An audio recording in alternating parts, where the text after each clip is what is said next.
अस्सलाम वालेकुम। Sindh online school में मां आहियां आमिर खान। अॼु असां पढ़ंदासीं टॉपिक जो नालो आहे recognize notation of sets and its objects. सिंधीअ में जेकॾहिं हिनखे पढ़ो सेट ऐं उन जी शयुनि या रुकननि जी अलामत जी सुञाणप। मतिलबु जेको असां वटि सेट हूंदो कीअं उनखे सुञाणो ऐं उन जा अंदरि जेके एलिमेंट्स हूंदा आहिनि उन जा जेके अंदरि रुकन हूंदा आहिनि उन्हनि खे कीअं सुञाणो अलामत खे। ठीकु आहे। सभ खां पहिरियां अचूं त सेट खे कीअं सुञाणो। सेट जेको हूंदो आहे अंग्रेजी अल्फाबेट जा जेके कैपिटल लेटर्स आहिनि A B C D A B C up to वेंदे ज़ेड ताईं हिन कैपिटल लेटर सां असां कंहिं बि सेट खे ज़ाहिर कंदा आहियूं। सपोज जेकॾहिं मां चवां थो बाबा ए बराबर आहे हिकिड़ो जी सेट आहे, ठीकु आहे, इज इक्वल टू। हाणे ए में जेके बि जुज़ा हूंदा मतिलबु हिन जा जेके बि एलिमेंट हूंदा जेके बि हिन जा मेंबर हूंदा उहे हिन ब्रैकेट में अंदरि रखंदासीं। ठीकु आहे। हाणे हिन जा रुकन मां चवां थो आहे असां वटि 1 2 3। ठीकु आहे। हे हाणे सेट जा रुकन असां छा कयोसीं सेट खे ए सां ज़ाहिर कयोसीं ब्रैकेट में अंदरि उन जा जेके आहिनि एलिमेंट रखियासीं जंहिंखे असां रुकन चवंदा आहियूं। ठीकु आहे। ऐं इंग्लिश में असां उनखे ऑब्जेक्ट्स या एलिमेंट्स चवंदा आहियूं ऐं सेट खे ज़ाहिर कयोसीं अंग्रेजी अल्फाबेट सां। ॿियो को मिसाल बि थी सघे थो b is equal to a comma b comma c। हाणे तव्हांजे दिमाग़ में हिकिड़ो ख्याल ईंदो हूंदो तव्हां सोचींदा हूंदो त साईं तव्हां अॻ में चयो त सेट खे ज़ाहिर कंदा आहियूं अंग्रेजी अल्फाबेट जे कैपिटल लेटर सां, वो असां ज़ाहिर करे छॾियोसीं।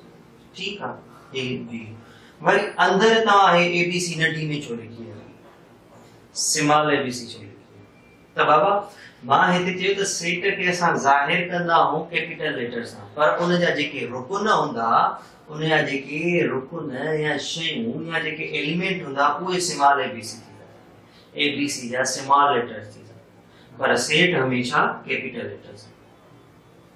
हाणे ॿी निशानी हिकिड़ी ईंदी आहे हिनखे असां अंग्रेजी में चवंदा आहियूं बिलोंग्स टू।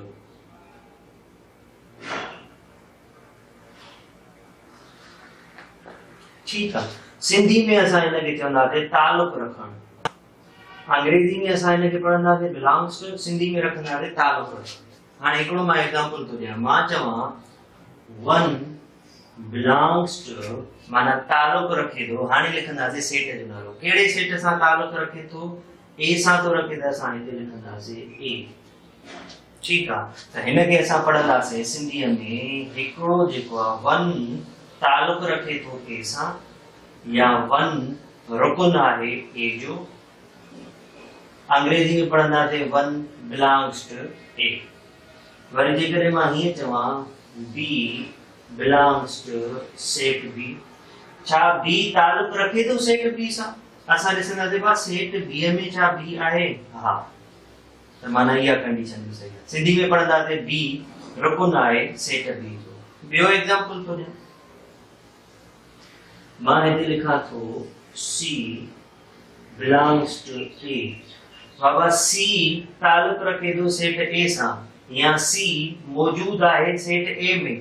ॾिसो बाबा सेट a में 1 2 3 आहे छा c सेट a में मौजूद आहे न साईं नाहे त पोइ असां छा कंदासीं ही लाइन ॾेई छॾींदासीं। इन जो मतिलबु आहे नॉट बिलोंग्स टू। ही हुयो बिलोंग्स टू त ही हाणे छा जो न जी माना थो ॾे नॉट।